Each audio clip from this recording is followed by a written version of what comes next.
Hello hello प्यारे दोस्तों। आज मैं आप सबको बताऊंगा ये सामाजिक विज्ञान जो हो गया 8th ग्रेड बुक नई किताब जो है दोस्तों, जो कि ये हमारा हो गया इतिहास। क्या है ये जो हमारा इतिहास है क्लास 7 के लिए, इसमें मैं आपको अभी बताने जा रहा हूँ। ये देखिए बस 2024-25 वाला है। ये देखिए हमारा समग्र शिक्षा। आइए आइए यहाँ पे देख सकते हैं प्यारे दोस्तों ऑप्शन। ये दिया है पाठ का पाठ क्रमांक, ये पाठों का यहाँ पे नाम दिया है। ये हो गया इतिहास। सामाजिक विज्ञान के अंतर्गत जो हमारा इतिहास होता है ना, वही है। इसमें मैं आपको अभी बताने जा रहा हूँ। अध्याय नंबर 6 जो आप यहाँ पर देख रहे हैं कि ईश्वर से अनुराग। क्या है? ईश्वर से अनुराग। तो चलिए मैं आपको बताऊंगा पीडीएफ के द्वारा, नई किताब का पीडीएफ। तो आइए दोस्तों, अब हम लोग देखते हैं अध्याय नंबर 6, जिसका नाम क्या है? ईश्वर से अनुराग। यहाँ पर थोड़ा सा गलती हो गया था टाइपिंग में, इसीलिए यहाँ पर मैं आपको लिख दिया हूँ। ठीक है, तो चलिए मैं आपको सभी प्रश्न का उत्तर यहाँ पर बताने जा रहा हूँ। बिल्कुल नई बुक का ये पीडीएफ बनाया गया है। तो आइए आइए सबसे पहले, भक्ति भक्ति संत चेतनय किस स्थान से थे? क्या है? कौन से स्थान है? ऑप्शन बंगाल, पंजाब, दिल्ली या फिर अवध। तो ये हो जाएगा हमारे दोस्तों, बंगाल से वह थे। कहाँ से? तो बंगाल से। आइए अब यहाँ देखिए, क्या है? बाबा बाबा गुरु नानक देव ने मृत्यु से पूर्व अपना उत्तराधिकार चुना था। किसे? तो क्या है? किसे चुने थे?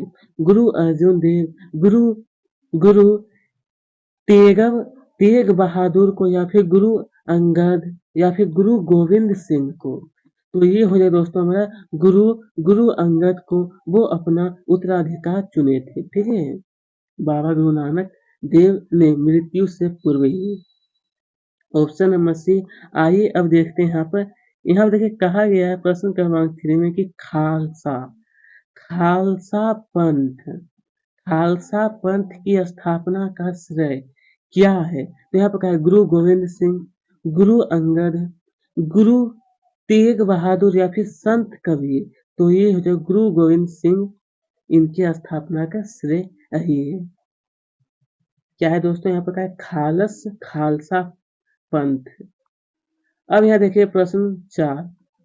कहा गया कि महाराष्ट्र के संत कवियों का सही समूह यहाँ पर कहा है ज्ञानेश्वर कबीर, यहाँ पे कहा है कि नाम देव मीरा, तुलसीदास मीरा, या फिर ज्ञानेश्वर एकनाथ।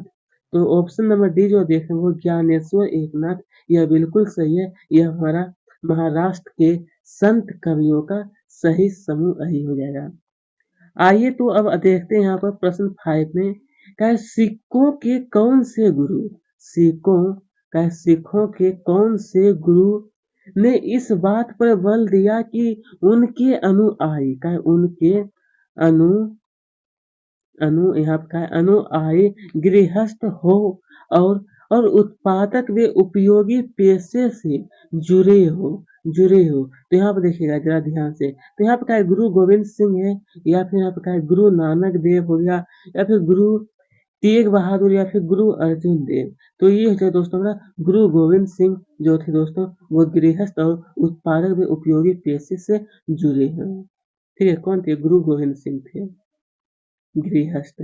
आइए आइए अब देखते हैं रिक्त स्थानों की पूर्ति करना। इसे पता है कि नाम घर स्थापित करने की पद्धति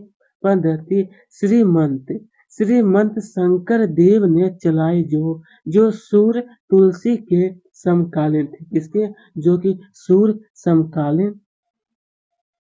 तुलसी के समकालीन थे। यहाँ पर आपको भरना है श्रीमंत शंकर देव। और यहाँ देखिए आप सभी, यहाँ क्या है? सभी जीवधारी अच्छे तथा बुरे कर्म करते हुए। यहाँ पर आप सबको भरना है जीवन, यहाँ पर भरना है मरण, यहाँ पर भरना है आपको पूर्ण जीवन। क्या भरना है? तो यहाँ पर भर लीजिएगा पूर्ण जीवन के अनंत चक्रों से गुजरते हैं। आइए इसी तरह आप देखिए नंबर सी में कहा है कि नय नय नार और अलवार घुमक्कर क्या थे? वो साधु और संत थे। भक्त भले ही किसी भी जाति पाति का हो, वह सच्ची भक्ति से ईश्वर को प्राप्त कर सकता है। कैसे? तो वह सच्ची भक्ति से यहाँ पर भरना है सच्ची और भक्ति भर लीजिएगा। चलिए यहाँ पर क्या है, वैष्णव जन तो तेने कहिए पीर पराई जाने रे संत, यहाँ पर भरना आपको नरसिंह मेहता संत, यहाँ पर भरना आपको यहाँ पर जो उत्तर आपको बताएगा वो क्या थोड़ा सा हाईलाइट कर दिया हूँ ताकि आप अच्छी तरह से नोट कर सकते हैं। यहाँ पर नरसिंह और ये वाला आपको नरसिंह मेहता भर लेना है, ये रचना थी।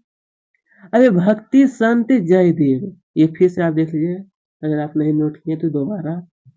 तो चलिए अब देखते हैं आगे। यहाँ पर क्या है, भक्ति। दोस्तों यहाँ पर हमसे कहा है भक्ति संत जयदेव ने संस्कृत में कौन सी रचना की जिसमें विशेष राग और ताल का प्रयोग किया गया है। तो आइए लिखना है कि संत संत जयदेव ने गीत गोविंद की रचना यहाँ पर रचना दोस्तों ठीक है, रचना की जिसमें विशेष राग और ताल का प्रयोग किया गया है। ठीक है, ठीक है दोस्तों। अब देखिए यहाँ पर क्या संत, यहाँ पर आखिरकार हमसे कहा कि संत कबीर की प्रमुख रचनाएं कहाँ संग्रहित एवं सुररी। संत कबीर की प्रमुख रचनाएं, तो इसका उत्तर लिखना है कि उनकी रचनाएं गुरु ग्रंथ साहब पंचवाणी और बीजक में संग्रहित है। तो आइए इसी तरह से देखते हैं कि ऐसे 3 संतों के नाम लिखिए जिनका संबंध महाराष्ट्र से है। 3 संतों के नाम, तो यहाँ पर इसमें एक नाथ है, तुकाराम और एक हो गया नामदेव। ये सब क्या है, 3 संतों के नाम है जो कि वो महाराष्ट्र से संबंध है इनका। आइए दोस्तों अब हम लोग देखते हैं प्रश्न क्रमांक 10। यहाँ पर कहा है कि संत कवियों द्वारा किन सामाजिक अंतरों का विरोध किया गया था। तो आइए इसका उत्तर लिखना है कि इन संत कवियों ने सभी प्रकार के कर्म कांडों पवित्रता के ढोंगों और जन्म आधारित सामाजिक अंतरों का विरोध किया। सामाजिक अंतरों का वो क्या किए थे, तो विरोध है। आइए इसी तरह यहाँ पर देखिए क्या है मन। दोस्तों यहाँ पर क्या है, मन तथा शरीर को कठोर प्रशिक्षण किन क्रियाओं के माध्यम से दे सकते हैं। कौन सी क्रिया के माध्यम से, तो आइए योगासन प्राणायाम चिंतन मन जैसी क्रिया के माध्यम से मन और शरीर को कठोर प्रशिक्षण देने की आवश्यकता पर बल दिया गया है। आइए अब कहा गया है हमसे दोस्तों यहाँ पर कि मध्य एशिया में महान सूफी संत कौन हुए। दोस्तों यहाँ पर मध्य एशिया में महान सूफी संत कौन हुए, उनके नाम लिखिए। उनके नाम तो लिखना है कि अजमेर के ख्वाजा मोइनुद्दीन चिश्ती, दिल्ली के कुतुबुद्दीन बख्तियार काकी, पंजाब के बाबा फरीद, दिल्ली के ख्वाजा निजामुद्दीन औलिया और गुलबर्ग के वंदान बाज सिसुर राज। ये सब दोस्तों मध्य एशिया में महान सूफी संत थे। कहाँ पर, तो मध्य एशिया में। आइए यही सबको आपको लिख लेना अपना नाम। तो चलिए अब देखते हैं यहाँ पर क्या है, धर्मशाला या गुरुद्वारा किसे कहते हैं। ये जो दिया गया आखिरकार दोस्तों धर्मशाला या फिर गुरुद्वारा, आखिरकार दोस्तों इसे किसे कहा गया है, तो बाबा गुरु नानक ने उपासना और धार्मिक कार्यों के लिए जो जगह नियुक्त की थी उसे धर्मशाला कहा गया है। उसे धर्मशाला, आज इसे गुरुद्वारा कहते हैं। मतलब दोस्तों यहाँ पर कहा है कि बाबा गुरु नानक ने धार्मिक कार्यों के लिए जो जगह नियुक्त किए थे ना, उन्हीं को हम लोग कहते हैं धर्मशाला। इसको आज अभी के नाम से हम लोग जानते हैं, गुरुद्वारा के नाम से उन्हें जाना जाता है। आइए अब कहा है कि संतों और सूफियों के विचारों में भक्ति मार्ग की शुरुआत कब और कैसे हुई?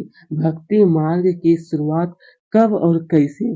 तो लिखना है कि संतों और सूफियों के विचार में बहुत अधिक समानता थी। यहाँ तक कि यह भी माना जाता है कि उन्होंने कई विचारों का आदान प्रदान किया और उन्हें अपनाया। क्या चीज दोस्तों? तो उन्होंने कई विचारों का आदान प्रदान किया और उन्हें अपनाया भी।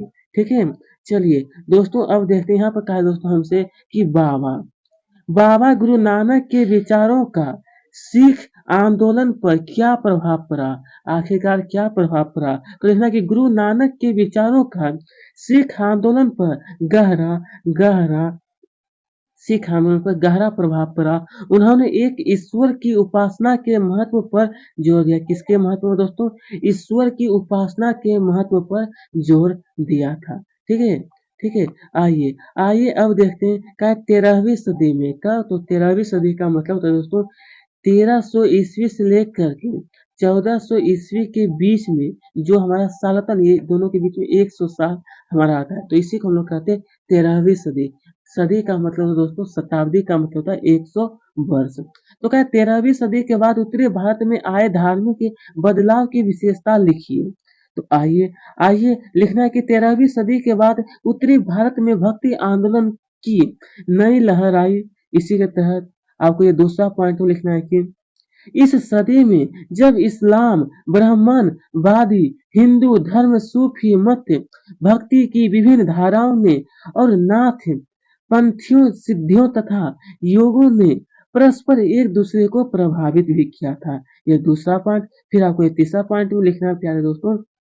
इस सदी में कबीर और बाबा गुरु नानक जैसे कुछ संतों ने सभी आडंबर पूर्ण रूढ़िवादी धर्म को अस्वीकार कर दिया। कौन? तो ये मुख्य रूप से हमारा गुरु नानक जैसे और भी बहुत सारे संत थे जो कि उन सब मिल करके न रूढ़िवादी धर्म को अस्वीकार किए थे। तो वही इसका उत्तर है दोस्तों में प्रश्न क्रमांक 16 का। बिल्कुल आप अच्छी तरह से नोट करिए, यहाँ पर आपको कोई भी दिक्कत नहीं होगा, हैंड राइटिंग में आप अच्छी तरह से नोट कर सकते हैं। तो आइए दोस्तों, यह भी इस अध्याय का सभी प्रश्न, तो ये जो था हमारा ईश्वर से अनुराग, इसका संपूर्ण हल मैं आपको बता चुका हूँ। और इसी तरह से आप ये सामाजिक विज्ञान जो क्लास 7 का, इसका संपूर्ण हल मैं बता चुका हूँ। अगर मेरे चैनल पर आप जाकर के जरूर एक बार देखकर प्लेलिस्ट में एक बार चेक करिएगा, ठीक है। और इसी तरह से आपको क्लास 7 का ऑल सब्जेक्ट मैं बता चुका हूँ। तो दोस्तों फिर अगले वीडियो